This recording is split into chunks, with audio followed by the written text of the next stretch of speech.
Okay, तो STP series की इस लास्ट वीडियो में हम बात करेंगे आरएसटीपी और एमएसटीपी के बारे में, राइट। तो रैपिड स्पैनिंग ट्री प्रोटोकॉल एक कंसेप्ट समझते हैं बेसिकली क्या है। देखिए, जो आपका एसटीपी के नेटवर्क हैं, नो डाउट उन्होंने लूपिंग के प्रॉब्लम को सॉल्व कर दिया नेटवर्क में, राइट, रूट ब्रिज की हेल्प से और वो सब। और लेकिन फ़र्क अभी भी देखिए 30 to 50 सेकंड का टाइम गैप आप समझ पा रहे हैं। जैसे हमने लास्ट वीडियो में बात की थी, सिस्को ने तो चलो कुछ ऐसे फीचर्स इन्हांसमेंट के लिए लॉन्च कर दिए, पोर्ट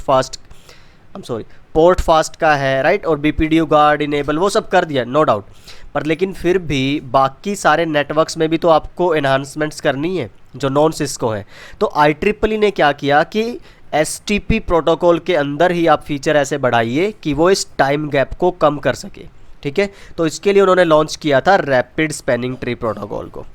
तो रैपिड स्पैनिंग ट्री प्रोटोकॉल ने क्या किया, बेसिकली देखिए एसटीपी में इतना टाइम क्यों लगता था, आपकी स्टेट्स को क्रॉस करके फॉरवर्डिंग तक आने में 30 to 50 सेकेंड।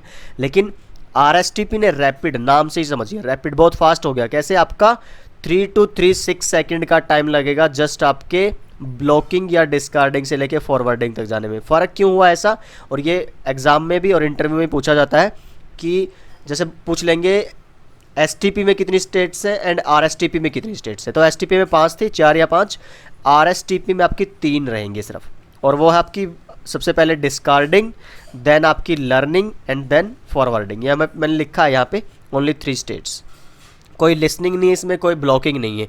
और इस वजह से जो आपका फॉरवर्डिंग डिले टाइमर था 15 + 15 30 सेकेंड वाला, वो भी इसमें ऐसा कोई कंसेप्ट आपका नहीं है, ठीक। और ये जो पॉइंट मैंने लिखा है, आपका आरपी और डीपी बहुत फास्टली आपके डेजिग्नेटेड में चेंज हो जाएंगे, क्योंकि इसके अंदर बैकअप पोर्ट्स बनते हैं दोनों के लिए। रूट पोर्ट का भी एक बैकअप बनेगा जिसको हम अल्टरनेट पोर्ट कहते हैं, और डीपी का भी एक बैकअप बनता है जिसको बैकअप पोर्ट कहते हैं। तो ये 2 खासियत है आरएसटीपी की, एक तो बैकअप पोर्ट्स बनना आरपी का भी और डीपी का भी, और प्लस इसका कन्वर्जेंस टाइम कम होना, जिसका रीज़न है इसके अंदर स्टेट का कम होना। सिर्फ 3 स्टेट्स हैं इसके अंदर, राइट। तो हम एक एक करके जानते हैं इन सब के बारे में। अच्छा, आरएसटीपी को कॉन्फ़िगर करना कोई बड़ी बात नहीं है, कुछ नहीं, जस्ट आपको किसी भी स्विच पे जाइए। जैसे अगर मैं बात करूं, जैसे ये सारे कोई भी आप एक टोपोलॉजी लीजिए, ठीक है, इसकी बाय कर लेता हूं। बाय डिफ़ॉल्ट एसटीपी रनिंग है 802.1d, है ना। तो यहाँ पे आपको जाके और आप रन कर दीजिए स्पैनिंग ट्री मोड में क्वेश्चन मार्क करेंगे, आपको 2 ऑप्शन दिखते हैं। पीवीएसटी हम बात कर चुके हैं, पर वीलन स्पैनिंग ट्री, और ये बाय डिफ़ॉल्ट सिस्को में पीवीएसटी ही चलता है। रैपिड के लिए क्या होगा, आप एंटर कर दीजिए जस्ट, तो डू शो स्पैन अगर आप करेंगे, देखिए लेट्स सी, तो क्या लिखा है इसमें, स्पैनिंग ट्री इनेबल्ड, और प्रोटोकॉल कौन सी चल रही है, आरएसटीपी, राइट। तो बाकी सारी आउटपुट आपको वैसे ही मिलेंगी, पर फ़र्क क्या है, देखिए इसमें अल्टरनेट ब्लॉकिंग वाला भी है और इसमें रूट भी है, ठीक। तो इसमें मैं आपको वो दिखाऊंगा सारी जो मैंने बात की थी ना, बैकअप का, फिर एक और बैकअप बनता है, रूट का एक और बैकअप बनता है, वो सब दिखाने वाला हूँ आपको। अच्छा, इस पे आपका एसटीपी चलता रहेगा, इस पे आरएसटीपी चलता रहेगा, कोई इशू नहीं है, ठीक है। बट लेकिन फिर भी you must do RSTP on both side, आपको आरएसटीपी ही रन करना रिकमेंडेड है। जैसे मैं फिर इस पे बात करूँ कि स्पैनिंग ट्री मोड रैपिड ही चलने दीजिए, वो बेहतर है आपकी कन्वर्जेंस के लिए नेटवर्क में, राइट। इसमें हम कर चुके हैं, और यहाँ पे कर लेते हैं enable कॉन्फ and spanning tree mode rapid, ठीक है, ओके।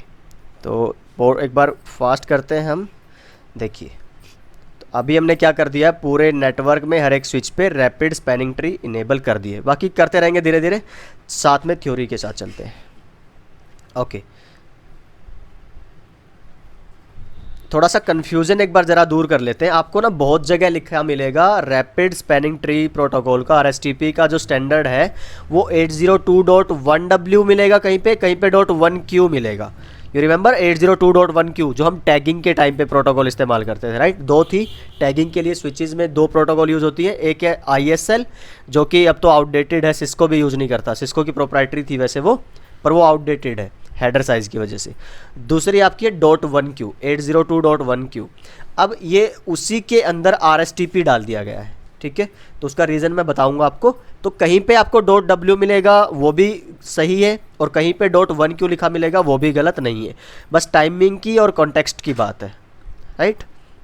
तो हमारा मेन अभी जो मोटिव है वो ये नहीं है कि उनके स्टैंडर्ड्स में जाना ज़्यादा डेप्थ में, बट उसका कंसेप्ट समझना है अपने को तो बस, ठीक है। एसटीपी और आरएसटीपी में डिफरेंसेस क्या हैं देखिए।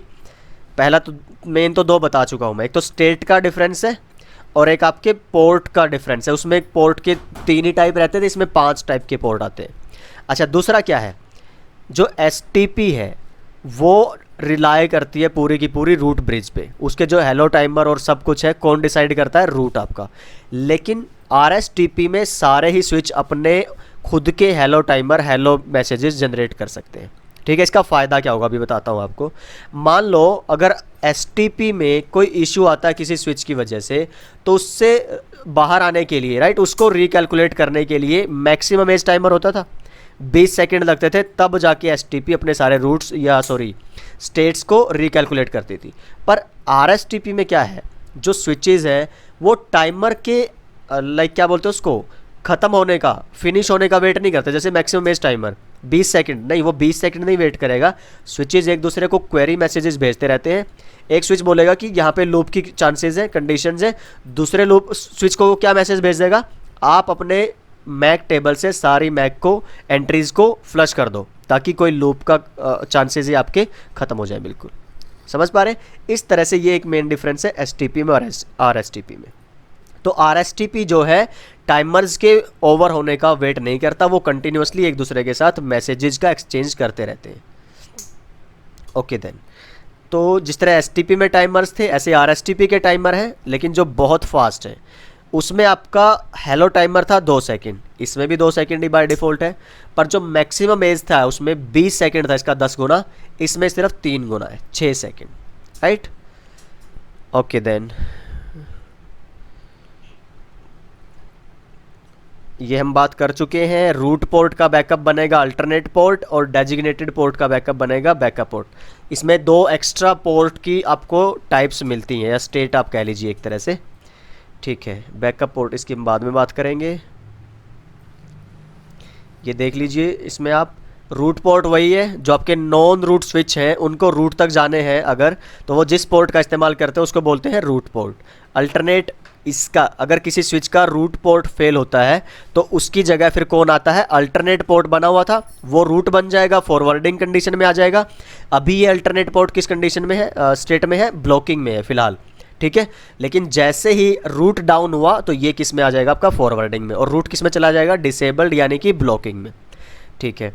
डेजिग्नेटेड का आपका वो कौन है, बैकअप पोर्ट, तो ये फॉरवर्डिंग में, बैकअप आपका रहेगा ब्लॉकिंग में। कब तक, जब तक कि आपका डेजिग्नेटेड पोर्ट ओके रिपोर्ट है, काम कर रहा है।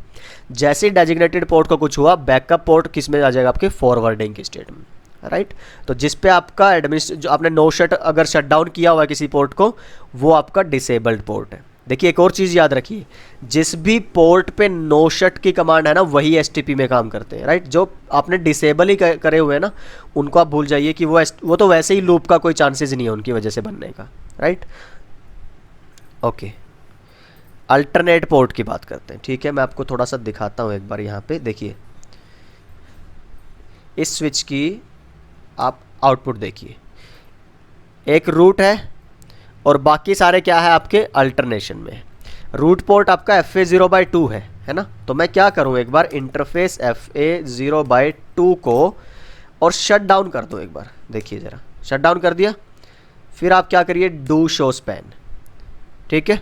आप देखिए ज़रा, FA0/4 कौन सा है अभी, रूट, लेकिन इससे पहले ये किस में था, अल्टरनेट, समझ पा रहे हैं। तो ये रूट का बैकअप है, इस जो सिर्फ किस में मिलता है, आरएसटीपी में।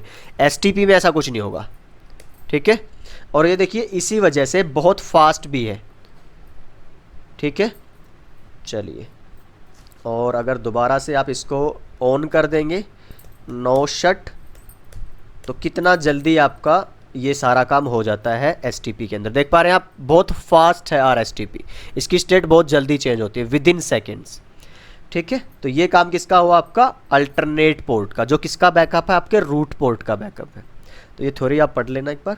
बस एक चीज़ याद रखना, रूट पोर्ट बाय डिफ़ॉल्ट जो है फॉरवर्डिंग स्टेट में था, इसका जो बैकअप अल्टरनेट पोर्ट है वो बाय डिफ़ॉल्ट ब्लॉकिंग स्टेट में था। जैसे ही रूट पोर्ट डाउन होगा, अल्टरनेट पोर्ट किस में आ जाएगा, आपके फॉरवर्डिंग की स्टेट में आ जाएगा। ठीक है, तो ऐसा पोर्ट जो पहले से रूट नहीं है वो सारे के सारे अल्टरनेट पोर्ट बनने के लिए वैलिड है, एलिजिबल है, और ये रूट पोर्ट का सेकेंड बेस्ट ऑप्शन है। ठीक है, तो थ्योरेटिकल सारा ठीक है, ये हम कर चुके हैं। बात देख लेना इसको थोड़ा, थ्योरेटिकल स्टेट्स की हम बात कर चुके हैं आरएसटीपी में। ट्रांजिशनिंग की बात कर चुका हूं मैं कि ये टाइमर के ओवर होने का वेट नहीं करता, ये सारे स्विचेस एक दूसरे को मैसेज क्वेरीज भेजते रहते हैं और ये खुद बता देंगे कि कब मैक एड्रेस में टेबल एंट्रीज रहनी चाहिए, कब फ्लश आउट करनी है, वो सारी चीज़ें। और बहुत जल्दी करते हैं। बहुत जल्दी क्यों है, क्योंकि टाइमर तो वेट करना पड़ेगा ना जब तक टाइमर क्या बोलते हैं ओवर नहीं होगा। बट लेकिन अगर टाइमर का कंसेप्ट ही खत्म कर दिया, मैसेजेस पे आ गई है सारी बात। जैसे राउटिंग प्रोटोकॉल ओएसपीएफ फास्ट क्यों है, क्योंकि वो लगातार मैसेजेस भेजती रहती है, हेलो मैसेजेस, और उसी के अंदर बताता रहता है राउटर अपने सारे नेबर्स को। तो ये वही काम है आरएसटीपी में, एक तरह से आप बोल सकते हैं वही कंसेप्ट इस्तेमाल किया गया है। ओके ठीक है, तो immediately transition to a forwarding state. तो इसमें लर्निंग और वो सबका कोई स्टेट के थ्रू नहीं गुजरना पड़ता। मैंने बताया आपको सिर्फ 3 गुना टाइमर है हेलो का आपका मैक्सिमम एज, और बीच वाला फॉरवर्ड डिले का इसमें कोई कंसेप्ट नहीं है। ठीक है, अब फॉरवर्ड डिले का कंसेप्ट क्यों नहीं है ये भी आप ज़रा देखिए एक बार। या इस लाइन से मुझे याद आया, फॉरवर्ड डिले और वो सब क्यों यूज़ करते थे, ताकि उधर वाला स्विच या खुद पहले वाली मैक एंट्रीज को फ्लश कर पाए, हटा पाए। तो वो किस में हुआ था, आपका लिसनिंग स्टेट में, और फिर नई मैक एंट्रीज को रिन्यू कर पाए अपनी मैक टेबल में, वो हुआ था किसमें, लर्निंग में। तो ये सारे काम तो स्विचेज ने एक दूसरे के साथ पहले ही कर लिए थे, मैसेजेस को एक्सचेंज करके, राइट। तो इसके लिए टाइमर पे डिपेंड करने की ज़रूरत नहीं है आरएसटीपी को। बैकअप पोर्ट, देखिए बैकअप पोर्ट बनते थे जब ये वैसे क्या बोलते हैं, अभी के नेटवर्क्स में नहीं दिखेगा आपको कहीं पे, क्योंकि अभी हब नहीं मिलते नेटवर्क्स में। बट यस, अगर आपके लेगेसी नेटवर्क्स हैं या फिर आपको जैसे मैं अभी पैकेट ट्रेसर पे सिर्फ टेस्टिंग के लिए करके दिखाऊं, तो तब आपको मिलेगा देखने को, या पुराने नेटवर्क आपके कोई हब पे चला रहा है तो वहाँ पे मिलेगा। तो देखिए ये इस तरह के उसमें मिलेगा जब आपने एक स्विच के 2 पोर्ट सिंगल कोलिजन डोमेन पे लगा रखे हैं। थोड़ा सा टेक्निकली समझिए, 2 पोर्ट, अब आप सोचेंगे कि स्विच के तो 2 पोर्ट मतलब 2 अलग अलग कोलिजन डोमेन होने चाहिए, लेकिन अगर आपने बैकअप लेना है एक हब के साथ, देखिए ज़रा, मैं अगर बोलता हूँ कि एक ये स्विच है ये वाला, और इसके साथ आप एक हब कनेक्ट करिए ज़रा, लाइक दिस।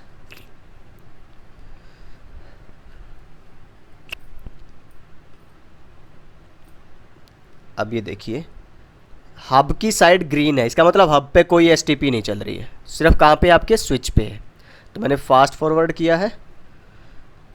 एक और बैकअप का लिंक लेते हैं हम। अच्छा अभी फ़िलहाल देखते हैं एक बार, अगर मैं FA0/3 की स्टेट देखता हूँ इस वाले स्विच पे,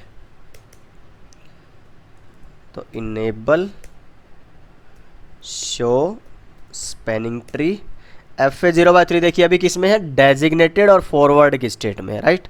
यहाँ पे देखिए कुछ चेंज हुआ है, बाकी अभी तक आपने जितना भी देखा होगा ना हर जगह P2P लिखा है।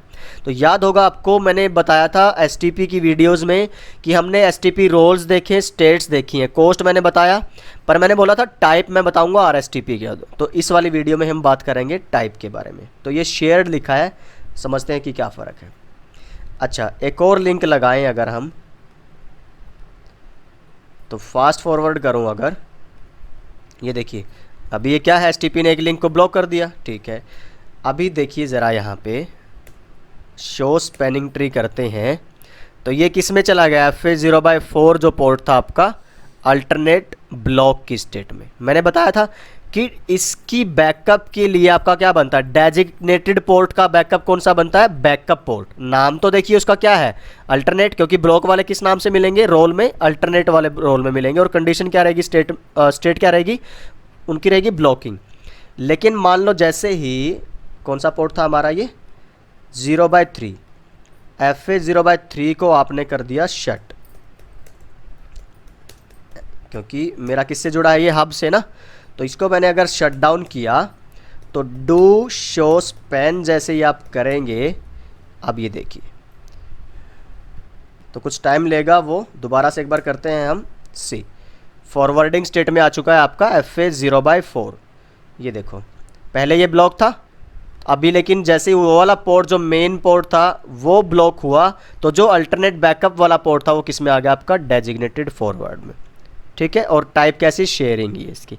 तो इसीलिए बोलते हैं STP में रूट पोर्ट का बैकअप भी बनता है जिसको बोलते हैं अल्टरनेट पोर्ट, और आपके डेजिग्नेटेड पोर्ट का ही बैकअप बनता है जिसको बोलते हैं आपका बैकअप पोर्ट, राइट। तो ये कंसेप्ट है। तो जहाँ पे हब मिलेगा आपको वहीं पे ये वाली स्टेट देखने को मिलेगी, बैकअप पोर्ट वाली खासकर। ओके देन उसके बाद आगे देखते हैं बैकअप, ये मैं आपको बता चुका हूँ। तो देखिए दोबारा से अगर मैं इसको ऑन करता हूँ FA0/3 को नो शट से, तो ये जो आपका पोर्ट था मेन वाला वो आएगा आपका DP मीन्स फॉरवर्डिंग स्टेट, और जो बैकअप वाला पोर्ट था वो आपको मिलेगा आपकी ब्लॉकिंग स्टेट में, इस तरह से। ठीक है, तो इसको नाम अगर आप STP में जाके देखेंगे ना वहाँ पे तो ALTN लिखा मिलेगा, ब्लॉक में लिखा, लेकिन नाम क्या दिया RSTP ने उसको, बैकअप पोर्ट। ठीक है, तो ये स्टेट आप देख लीजिए, मैंने बताया भी आपको। फिर RSTP में देखिए, याद है आपको लास्ट वीडियो में हमने लूप गार्ड की बात की थी। लूप गार्ड उसमें लिखा था पॉइंट टू पॉइंट जो लिंक्स थे वहाँ पे लूप को रोकने के लिए लूप गार्ड। अब पॉइंट टू पॉइंट कौन से, देखो जब किसी स्विच के साथ हब जुड़ा है, अब हब क्या है आपका सिंगल कोलिजन डोमेन पे काम करता है, उसकी बैंडविड्थ सारे पोर्ट शेयर करते हैं, राइट। तो अब इसका मतलब क्या हुआ, ये जो दो पोर्ट हैं सेम बैंडविड्थ को शेयर कर रहे होंगे, तो ये जो पोर्ट हैं जितने भी स्विच के हब के साथ जुड़ेंगे उनको शेयरिंग पोर्ट बोलते हैं, ये आपको ध्यान रखना है। और ये हाफ डुप्लेक्स पे काम करेंगे, ये भी ध्यान रखना, क्योंकि हमें पता है स्विच चाहे फुल डुप्लेक्स पे काम करता हो लेकिन हब नहीं करता, राइट। ओके, तो ये हुए आपके शेयर्ड पोर्ट। अब जो स्विच टू स्विच लिंक जुड़े होंगे उनको बोलते हैं point to point, means 1 to 1 connection है, यहाँ पे और कोई डिवाइस नहीं जुड़ सकता ना, जैसे राउटर में होता था point to point connection, router to router. और जो आपके स्विच से जुड़े होंगे एंड डिवाइसेस पे है तो वो भी point to point, single device है ना, आगे इसके डिवाइस और नहीं लग सकते, लेकिन ये एज है। इसका मतलब एज का क्या हुआ, यहाँ पे नेटवर्क आपका खत्म हो गया एंड डिवाइस पे जाके, तो ये एज पोर्ट कहलाते हैं आपके RSTP में, राइट। ओके, पोर्ट टाइप्स तो वही आ गया। फिर हमने बात करी अभी, आपके पॉइंट टू पॉइंट हो सकते हैं, आपके एज हो सकते हैं जो एंड डिवाइसेस से लगे हों, और शेयर्ड हो सकते हैं जो हब से लगे हों। तो ये हम बात कर चुके हैं थ्योरेटिकल, आप देख लेना एक बार। Okay then ether channel and RSTP convergence.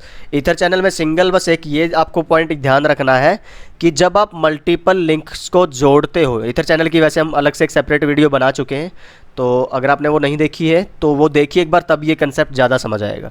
Simple सा कंसेप्ट बता देता हूँ ईथर चैनल का।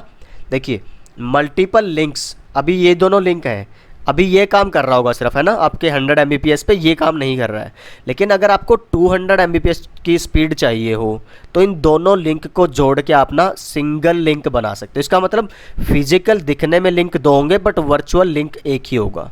समझ पा रहे हैं, वो कंसेप्ट आपका आता है ईथर चैनल के थ्रू, कुछ कॉन्फ़िगरेशन करनी पड़ती है और वो हो जाता है। लेकिन बिना ईथर चैनल कॉन्फ़िगर किए एक स्विच, एक पोर्ट रहेगा आपका फॉरवर्डिंग स्टेट और एक रहेगा ब्लॉकिंग में, तो STP एक तरह से आपको ईथर चैनल पे डिसेबल करनी पड़ती है, राइट।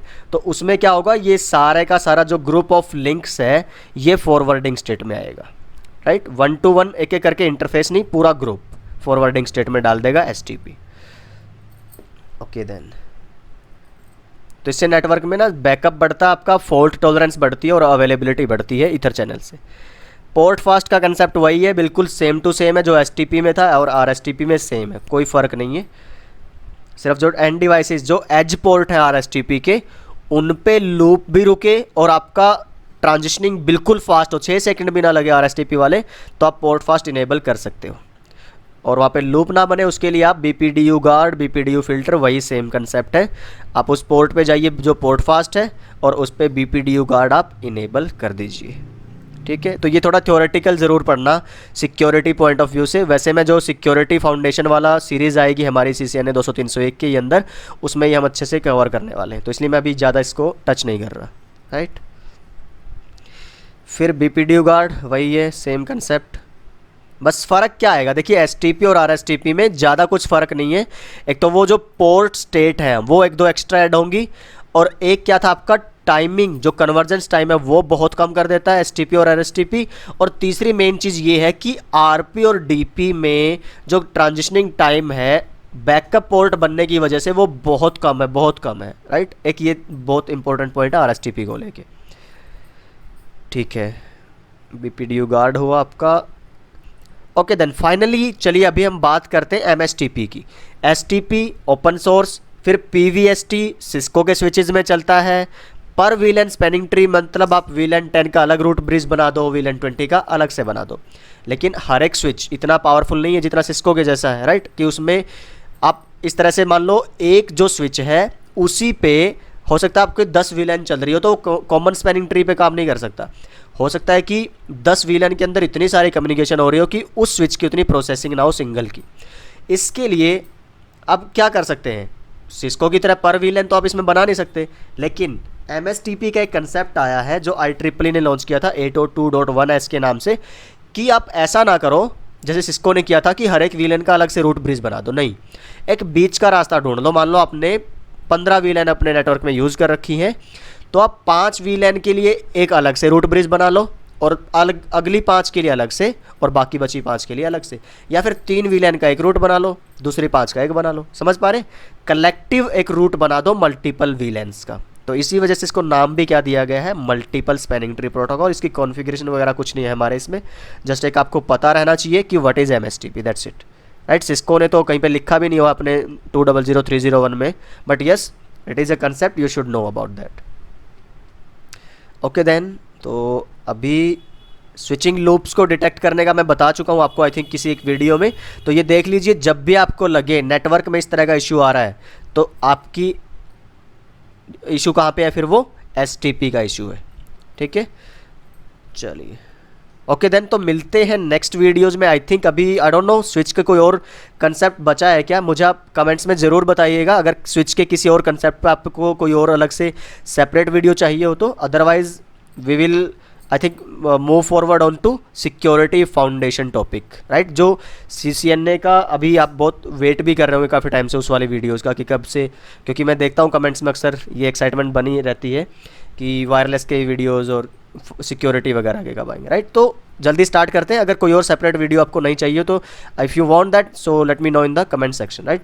तो तब तक सपोर्ट करते रहिए इसी तरह से चैनल को, और अपने सर्कल में और ऐसे लोग जो आईटी में करियर स्टार्ट करना चाहते हैं या फिर और अपनी इस नींव को, नेटवर्किंग नींव को पावरफुल करना चाहते हैं, तो yes you can recommend those people our channel. So हमारी कोशिश रहेगी इसी तरह का क्वालिटी कंटेंट आपको हिंदी में, वो भी फ्री, बिना किसी कॉस्ट के हम देते रहें। और यस, आप टेलीग्राम ग्रुप से भी जुड़ सकते हैं आप हमारे, स्टडी मटेरियल अगर आपको चाहिए हो तो yes you are more than welcome. तो मिलते हैं अगली वीडियो में। खुश रहिए, सीखते रहिए, सिखाते रहिए और मस्त रहिए। Bye bye.